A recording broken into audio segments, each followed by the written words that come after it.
Cool. So let's talk about objection handling today. I think that one of the key challenges when it comes to handling objections is that uh, it's a common problem across most salespeople. People don't practice enough, and I don't know how to emphasize that in the clearest of terms. And what's interesting when it comes to practice, you get such a exponential return on investment from practicing. Think of it a little bit like cramming for an exam. Teachers can say what teachers will say. People will never stop cramming for exams. And why do people cram for exams? Because they get an exponential return on investment from the cramming. The approach is that if I can, the night before or 2 nights before, learn as much as possible, it beats me learning stuff over 6 weeks because I have less focus and I have less focus because I have less urgency. And because I have less urgency, I don't engage with the information properly. And I'm quite sure that from cramming, I can get a good result. And people cram and continue to cram because they do get good results. So people keep cramming because otherwise you would stop. We're really efficient in that way when it comes to the academic process in terms of examinations. So there's real value to that when it comes to the importance of role play, because if you break down every element of a sales process when it comes to cold calling, there's segments, right? You've got the introduction. Hey, it's Shania here. I'm just calling from a company called Pearl Lemon. I don't suppose is Richard around by any chance?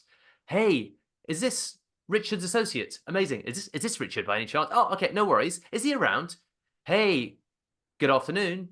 Is this Richard's associates? Amazing. Could I talk to whoever's in charge of Mop? You have your introduction, you have your elevator pitch, you have then the reply to the pitch, which is objections, and then you go for the close. It doesn't really deviate, those four sections. You have your introduction, you have your elevator pitch, you have your ultimately objection handling, and then you go for the close. They're really the four buckets. There's variations around each of these. You might not get through to the DM directly. There might be no pickup. You might be speaking to one level down. There's variations. So if you simply focus upon 2 hours of just hammering intros, you'll get such a big return on investment from all of the calls that you do, because you won't really tend to forget. You'll pick it up so much quickly. It's like riding a bicycle. Once you've done a real power hour or power 2 hours saying, okay, great, there's four sections of the way that I call. These sections won't really deviate when it comes to the areas in which I want to get an outside return on investment. So the best way to approach that is just drill it. And once you get good at drilling, once you know by heart there's going to be these four sections, right? There's the intro, strong intro, then I need to do my elevator pitch, then there's going to be some objections or questions, and then there's going to be the close where I go for the appointment. And there's subcategories within that, but they're the four buckets. And most salespeople don't practice enough, to include this group, because I know that no one practiced this weekend because there's no evidence in the WhatsApp group. And most people lack the integrity, and this is where we get harmed. And what I want to communicate to you today is if you focus and actually do the role play, like people say they do, but they don't fucking do it, because I saw in the group, no one did it. They get busy at the weekend, they do their own shit, and people just say, yeah, I'll do it. And then I observe, and people don't do it. And then they don't get a result, and then they don't progress. Then they don't get the outcome that they want. And then they say, but I practice. But in reality, people aren't doing it. They don't do it. They just have, and God or results don't care about good intentions. No one gives a shit about good intentions. We all have good intentions.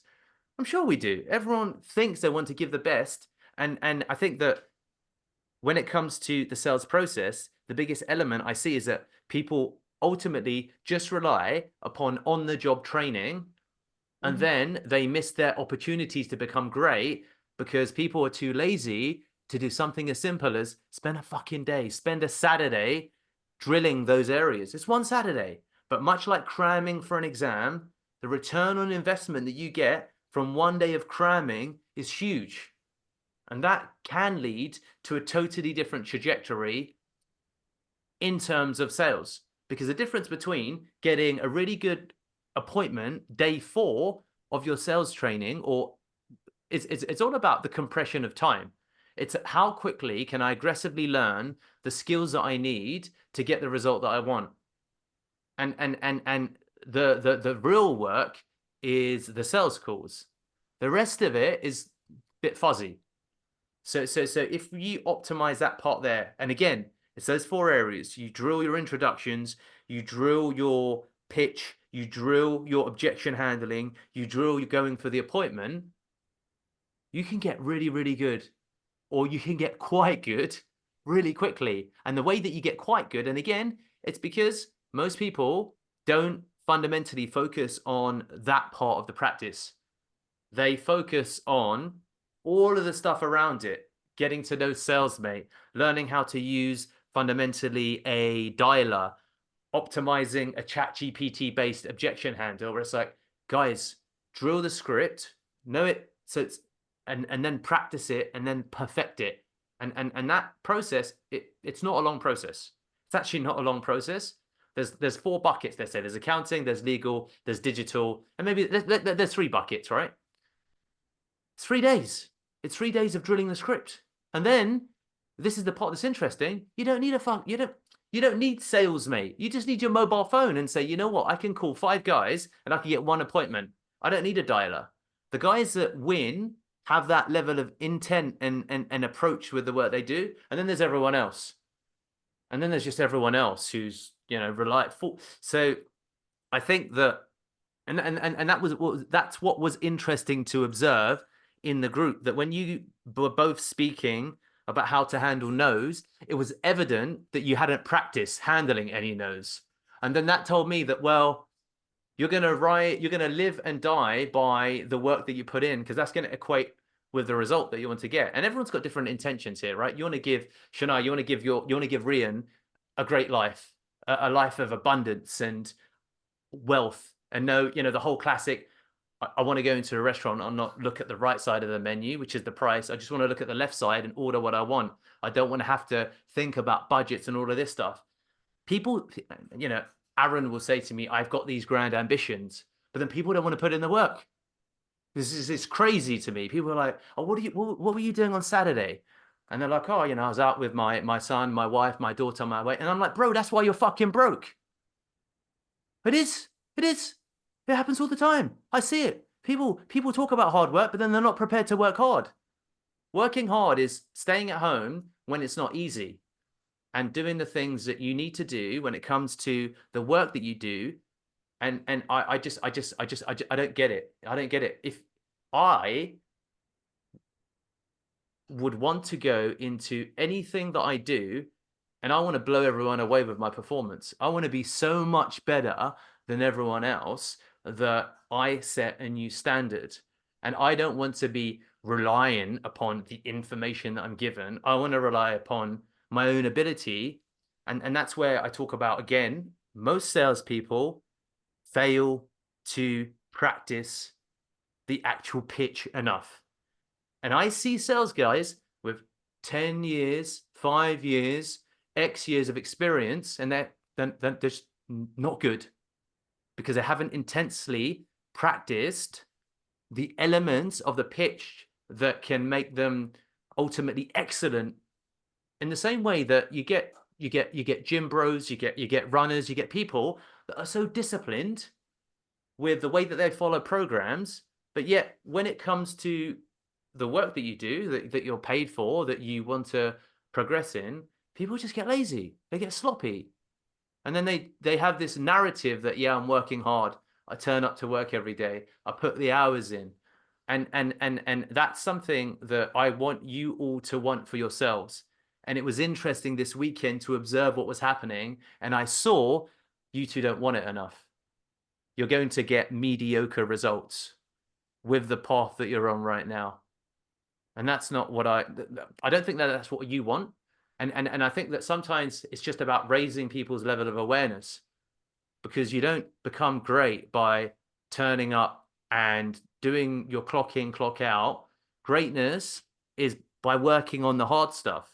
Most people, I get that it's difficult. Most people are afraid to work on the hard stuff because it exposes your actual ability, exposes where you actually are, versus where you think you are. And most people go through lives telling themselves they're up here when really they're down in the fucking toilet. Because it's like, well, are you booking appointments? Are there any prospects? No, no, cool. Are you practicing? Could I objection handle with you right now? And you could, without blinking several times, confidently communicate back to me for every objection handle? Probably no. That's the answer. That's it. That's it. That is literally the answer, but most people are not prepared to do the work that's required because it's very, very humbling. It's very, very humbling to discover that that is way worse than I thought I would be. But the interesting thing is that if you can overcome that, you can get much, much better, much, much quicker. If you just put in that Saturday, put in that Monday, whatever it is, it doesn't really matter. So I think that as we think about those four buckets, the introduction of a pitch, the elevator pitch, dealing with questions, objection handles, and then going for the close, which is the appointment, those four areas, drill those four areas, know those four areas back to front. You don't even need to be at your desk. You can be holding your baby. You could be out at the park. None of those things require you to be sat in front of your desk. It's about just drilling it. You can give the list of questions to fucking friends and family. And again, it's really about what you want to get out from this whole process in general, because it's not about me, right? It's about what you want for your future, and it's about understanding what benchmark should be. And most people have shitty benchmarks because the reality is most of us, there's a reason also that I moved. One of the big motivations of me moving away from where I was to Italy is because in a lot of cases, my friends aren't representative of where I want to be in my life. They're shitty benchmarks. So I'm not interested in spending time with them because it just lowers my standard. If I look at the people that I want to aspire to, for me, and everyone's got their role models. So again, it's just about this benchmark. So what I want to try and communicate with you, and don't get me wrong, I can be a benchmark for you as others are a benchmark for me. And when I wanted to grow the agency or when I wanted to do sales, I've read maybe 40, 50 sales books. I've made copious notes. I've obviously got the hours of cold calling. I spent 12 and a half hours recording a cold calling training program, a lot of which you've been through. That was for me, came as a consequence of the benchmarks of people that I listened to were people that were just undeniably more successful than me. And I was thinking, well, I've got to do what you're doing. And I've got to, a lot of people just frankly are pussies a little bit when it comes to putting the work in because they're not prepared. They want to make excuses. And it's like, well, and I did all of those things when I was not making any money. I was not getting remunerated for that. It was just, I had an expectation of where I wanted to be in my life. And I thought, well, I'm going to put the motherfucking work in. And, I look at my family. I love them, cherish them. But none of those people are benchmarks for me. Not a single one. If I want to have a £50 million revenue company, of course, I can't rely. So that's, I think, part of it that's key. So when you approach work, approach it knowing what are we really doing here? Why turn up? What is the point of turning up if you're not going to be anything but excellent? I want to be the role model by which other people look up and say, okay, that's the standard. And most of the work is not rewarding. Most of the work sucks. But that's why most people achieve nothing more than a mediocre outcome with the work that they do. And these things that I'm talking about don't require support from me. The call we're having today, we shouldn't be having because you guys should have already have done the work. And that, if you can instill that into your mindset, drill, get better, role play aggressively, my God, it's crazy. You can get a 500% return from 8 hours of investment. like cramming for your exams. We cram because it fucking works. Doesn't matter what teachers say. It works. You guys are doing it. Aaron and Evan, you've been doing it since now at 17, 16, 15. I was doing it 20 years ago when I was 17, 16, 15. People do it because it fucking works. But then people come to work and they're not prepared to do it because suddenly there's this attitude. I mean, even at education, but people kind of had this mindset shift. And it's like, bro, it's your life. Like, what are you doing? Demand excellence from yourself. Demand fucking excellence. You're capable of it. You can do it, but you got to do it. And most people don't fucking do it. Don't fucking do it. And don't get me wrong, I'm 37 and it's taken me far longer than I would have liked to have understood some seemingly simple lessons, but when applied, they can have such powerful outcomes. I think, well, what am I trying to achieve with my life?